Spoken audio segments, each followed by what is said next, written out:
নমস্কার বন্ধুরা, হালদার ক্রিয়েটারে আপনাদের সকলকে স্বাগত। আজকে আমি একটা রেসিপি নিয়ে চলে এসেছি, সেটা হচ্ছে হাঁসের ডিম দিয়ে নারকেলের দুধ দিয়ে রান্না হবে। চলুন তাহলে সেটা কিভাবে করছি সেটা আপনাদের সঙ্গে আজকে আমি শেয়ার করলাম। আমি এখানে একটা নারকেল কুড়িয়ে নিয়েছি, তার যে পিওর দুধটা থাকে সেটা আমি একটা বাটিতে দেখুন এরকম চিপে আলাদা করে বের করে নিয়েছি। আর যে ছিবড়াটার মতো ছিল তার মধ্যে খানিকটা জল দিয়ে আমি ব্লেন্ডারে পেস্ট করে নিয়েছি। পেস্ট করার পরে একটু জল দিয়েছি, দেখুন আরও দুধ বেরোচ্ছে। এই দুধটাকেও আমি আরেকটা বাটিতে আলাদা করে রেখে দেবো। এবার দেখুন সাদা বাটিটায় পিওর দুধটা রয়েছে, আর সবুজ বাটিটায় ওই যে জল মিশানো যে দুধটা আছে নারকেলে যেটা, সেই দুধটাও আমি বের করে নিয়েছি। আর এখানে আমি হাঁসের ডিমগুলো আগেই সিদ্ধ করে ছুলে রেখেছি।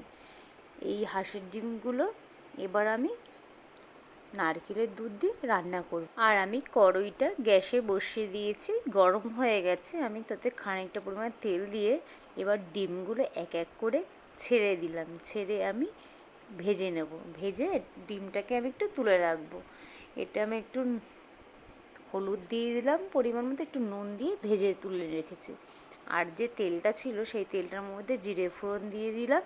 জিরে ফোড়ন দিয়ে আর আমি একটা পেস্ট বানিয়ে রেখেছিলাম আদা, জিরা আর পেঁয়াজ, সেই পেস্টটাও আমি কড়াইয়ের মধ্যে দিয়ে দিলাম। এটাকে ভালো করে নেড়ে চেড়ে যতক্ষণে জল ভাবটা থাকবে ততক্ষণ নাড়তে হবে। দেখুন জলটা নেই। এবার আমি এখানে নারকেলের দুধটা দিয়ে ভালো করে নেড়ে চেড়ে যতক্ষণ না ফুটে উঠছে ততক্ষণ নেড়ে চেড়ে দিতে হবে। দেখুন একটু একটু করে ফুটে উঠছে। এবার আমি এটার মধ্যে পরিমাণ মতো হলুদ আর একটু লঙ্কার গুঁড়ো অ্যাড করব।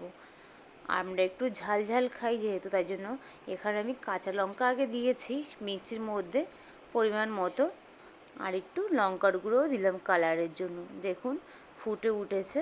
এবার আমি ডিম যে ভাজা ডিমগুলো ছিল সেই ডিমগুলো আমি এটার মধ্যে ছেড়ে দেব। ছেড়ে খানিকক্ষণ নাড়তে থাকবো আর একটু ফুটে উঠবে। যতক্ষণে ফুটে উঠবে, ফুটে উঠলেই আমার প্রায় তৈরি হয়ে যাবে। এই দেখুন এবার ফুটে উঠেছে। এবার আমি যে পিওর যে নারকেলের দুধটা আছে সেটা আমি দিয়ে নামিয়ে নিলেই আমার আজকে হাঁসের ডিম রান্না করা হয়ে যাবে নারকেলের দুধ দিয়ে।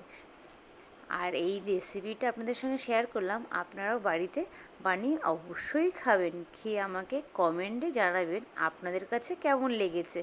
আমার তো এই হাঁসের ডিম নারকেলের দুধ দিয়ে রান্নাটা খুব টেস্টি লাগে। আর আজকের জন্য ভিডিওটা এইখানেই রইল। নতুন ভিডিও পাওয়ার জন্য অপেক্ষা করুন। Tata, bye bye.